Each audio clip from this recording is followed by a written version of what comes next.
Hi guys, this is Christine, your relationship and mindset mastery doctor and your leverage for change.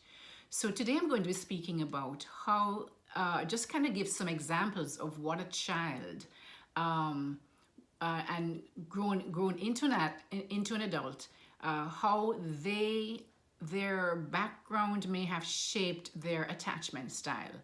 And I want to kind of put it up against the secure attachment style, which is the ideal attachment style, which will give an individual a good, the best chance of having healthy relationships and really a successful life in general, right? So basically, I'm just going to kind of go, and that I'm just focusing today on the dismissive avoidant attachment style individual. So to do that, though, we have to go back to take a journey back to when these adults were children.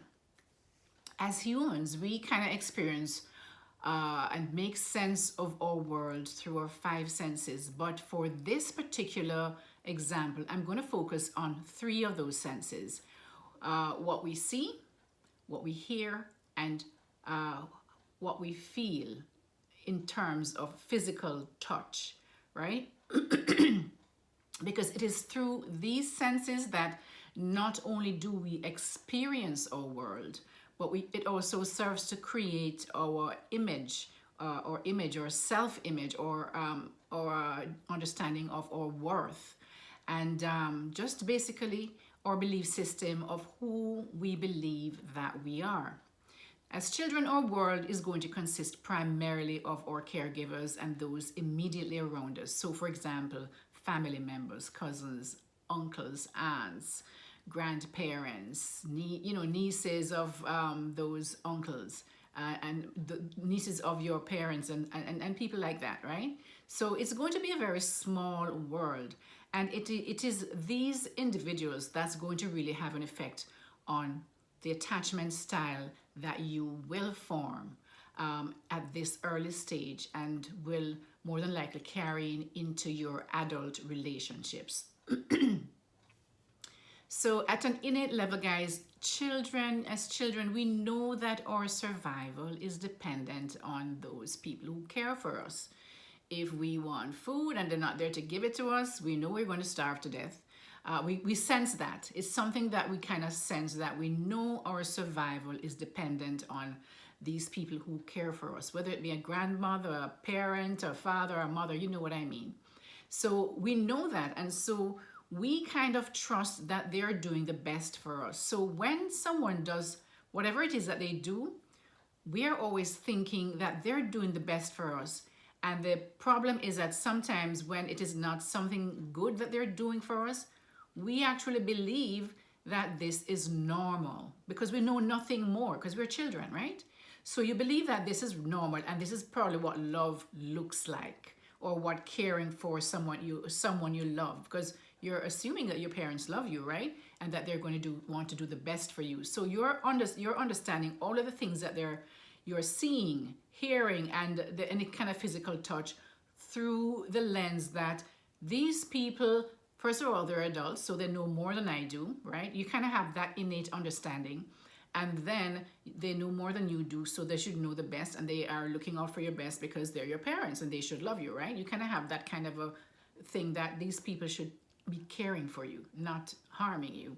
So at that level, because of that, and because certain parts of also the frontal cortex is not yet fully developed, and the frontal cortex is what really makes sense of everything that's happening, because it gives it like a kind of a for example, it kind of makes sense of what's happening to see if it's something that it should be accepted or not. But at that time, it's not fully developed, and so once the amygdala it starts, or everything begins with the amygdala, right? The fight, flight, or freeze. That's the part of the brain that is probably the oldest part of the brain, because it kind of is for our protection.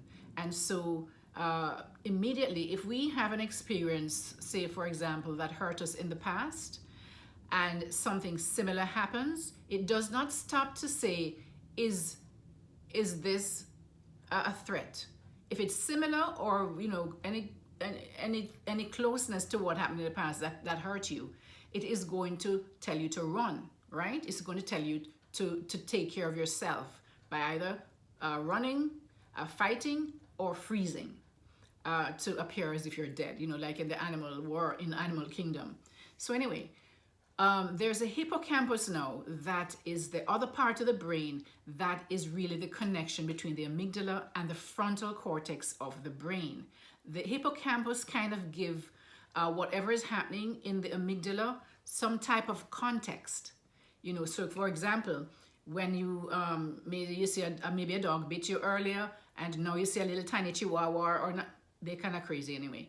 The little, maybe you see a little tiny cute dog coming up, and you're getting all panicky because you're thinking that a dog bit you before. This is a dog, it's going to bite me, right? But what the hippocampus does, it really looks at the context of what's happening around you and say, no, the dog that bit before was loose, it was not on a leash, and this one coming up here is a little tiny dog that is on a leash, and if that little dog is going to bite me, I can at least push it away because it's tiny, right? And you're now an adult.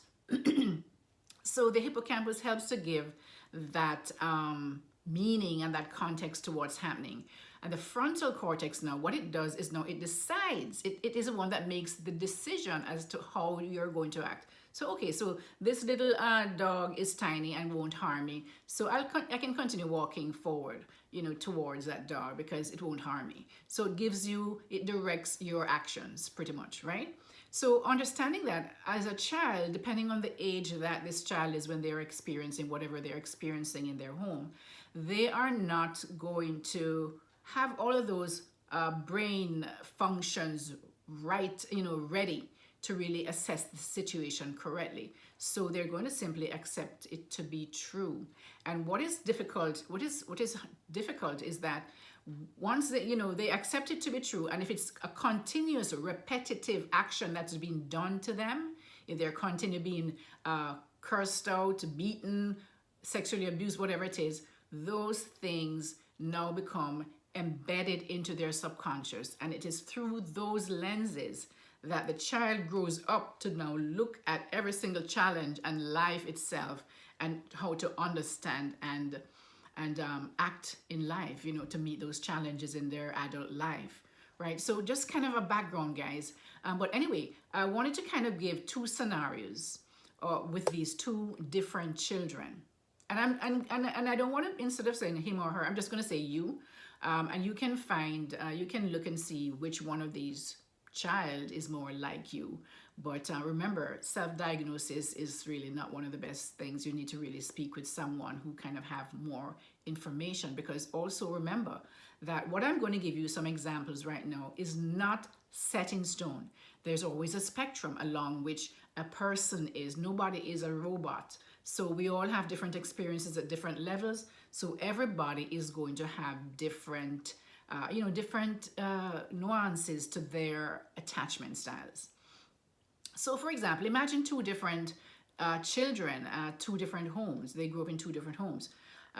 Child number one sees his parents caring for each other, right? The home is usually clean and organized, and there is little danger of the child getting hurt because things are put into place. There's no maybe it's child proof, so that they don't go and push their finger into an electric thing and burn themselves. Maybe knives are not just left around and things that could hurt them. So this child is protected, right? And usually the environment is calm and he feels safe, and usually the parents are in close proximity of the child, or at least they're able to watch the child from something. Nowadays they have cameras, to watch a child if they're not in the same room.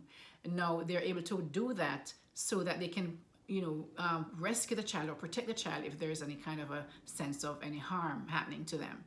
Now, child number two rarely sees his parents, lives in a home where he sees a lot of fighting, things are scattered everywhere, lots of disarray, and there's just a lot of mess everywhere. Nobody's really taking care of anything.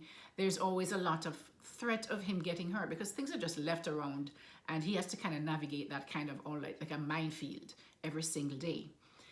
Different people, he'll probably see a lot of different people coming and going and not even knowing who they are in the house, and never really knows when their parents will be home, because they come and they go, and they really don't say anything to the child. He's just there. Feels like he's surrounded by chaos all the time, and this child feels very unsafe. In another scenario, child number one, the environment is filled with laughter, people having, just being cordial to each other or having fun.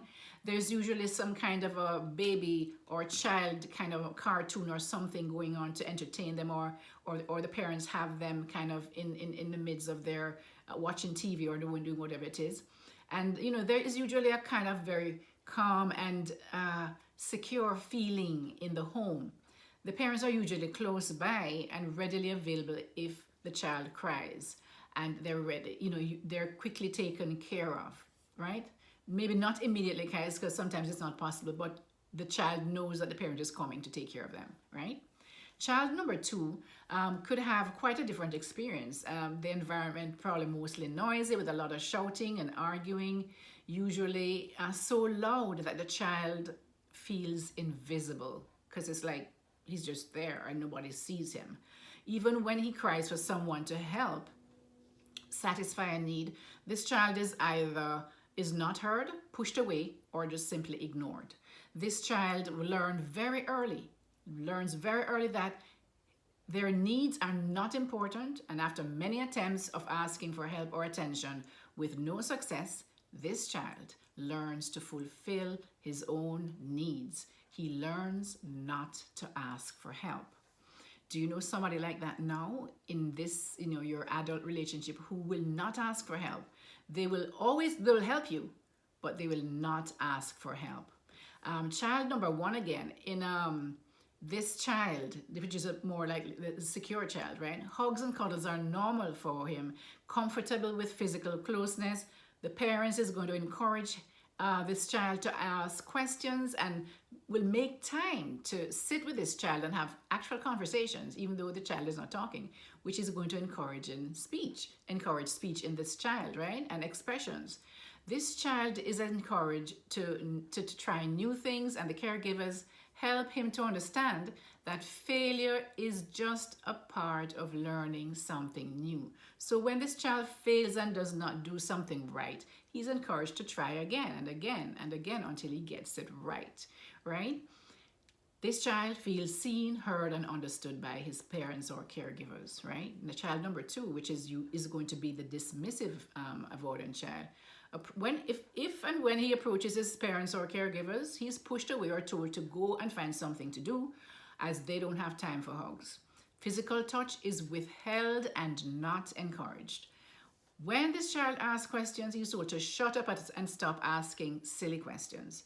The caregivers never take time to teach this child or new things or to encourage this child in any way. When he does something wrong, he's told he's stupid and will never amount to anything. If he tries to hug his caregiver, he's told hugs are for sissies. And he believes that because, of course, he believes these people who are supposed to be older than him and have more knowledge than him and who should love him. And if he told them that hugs are for sissies, he's going to believe them, right? He learns to keep to himself so as not to aggravate his caregivers. And this child suffers silently. Now, what do you think these two children is going to grow up believing about themselves? Child number one will believe that he or she can accomplish anything they put their minds to. And it's okay to fail. That is just a part of the process of learning something new. This child will know that he or she is worthy of love and that he is wanted and loved, and that it's okay to express emotions in a healthy way. This child will trust others because they learn to trust that their parents was going to be there when they were young, right? To be there for him or her when he needs them. And he or she easily expresses their needs and expects them to be satisfied, right? This child, then child number two now, which is going to be the dismissive, is going to grow up to be someone with a dismissive avoidant attachment style, will believe that he cannot trust anyone to be there for them. So they're always taking, that he has to take care of himself. That's the belief. He or she has to take care of themselves. So you'll find that these people, when they grow up, they don't accept help very easily. They feel like they have to do everything for themselves because nobody's going to come and rescue them or do anything for them. Since this child is uncomfortable with emotional connection, they will find ways to busy themselves to avoid situations that will require emotional connection. So these children will either distance them, as adults will distance themselves, or they will just leave the situation, right? And so you'll have them, they might just leave. If it is just too much, they might just leave the situation and break up with that person. And sometimes they don't even break up, they just leave. So this child believes, this child learned, remember, to self-soothe, to deal with a sense of emptiness that they feel daily. So some of these ways that they deal can be very toxic. It could be that drugs, just very hypersexual, excessive gaming, pornography, stuff like that.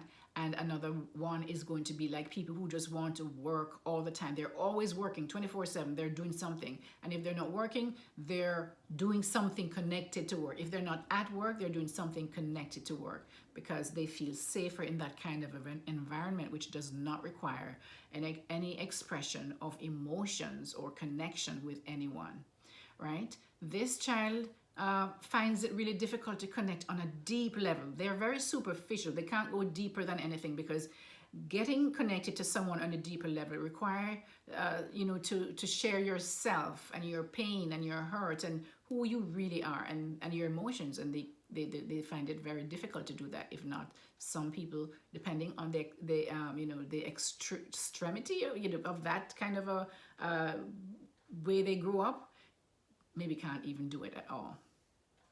And they never want to be a burden to others, so they never ask for help, as I mentioned before.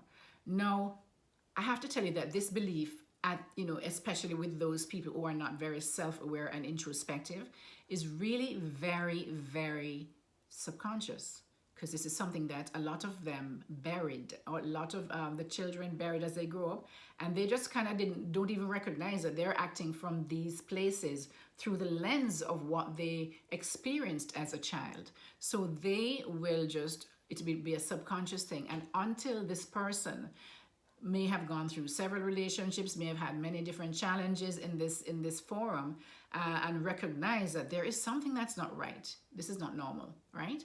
Now, for this particular attachment style, it's very difficult for them to actually even be self-aware, because that requires for you to face the pain and the emotions that come with all of that stuff that you're suffering. And so a lot of individuals, they find it very difficult, and they don't like pain. Most people don't. And but worse, this style, they don't like kind of emotional pain, so they will run away from it all the time. So it's very difficult very rare that you'll find somebody with this attachment style really asking for help, because they don't really want to go to that level of that depth of emotion that they need to go to be able to fix whatever it is.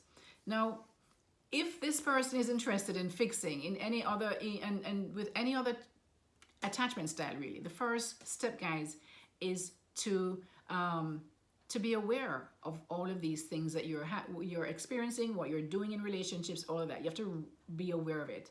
If you're without awareness, you'll never be able to move forward to really make change. So you have to be aware, and what you need to become aware, you have to take it now out of the subconscious and bring it now to the conscious, where you're aware of what's happening. And to do that, the best way I know how to do that is to write it down. So journaling and all of that sort of thing is very important. Or just have a place where you write down, okay, what caused me to feel that way?